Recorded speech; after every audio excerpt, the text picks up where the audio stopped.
Wala pang opisyal na ulat o pahayag ang management kina MC at Lassie patungkol sa balita pang matagalan itong mawawala sa It's Showtime dahil nag-file na sila ng leave sa programa.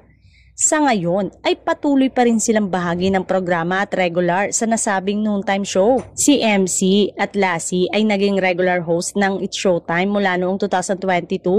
Ang kanilang pagpasok sa programa ay nagsimula bilang isang lingguhang guesting na kalaunan ay pinalawig pa ng isa pang linggo. Dahil sa kanilang magandang performance at chemistry sa mga co-host, inanunsyo ni Vice Ganda na sila ay magiging permanenteng bahagi ng show. Sinubukan namang hinga ng pahayag ang mga co-host nito sa programa ngunit tikom din at walang gustong magbigay ng kahit anong pahayag ukol sa issue na kabilang si Vice.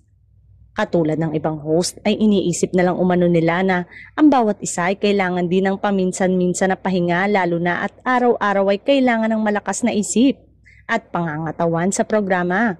At syempre, mamimiss, hindi man sabihin ay tiyak na mamimiss nila ang pansamantalang pagkawala ng kasamahan nila sa programa katulad ng nararamdaman ng madlang people.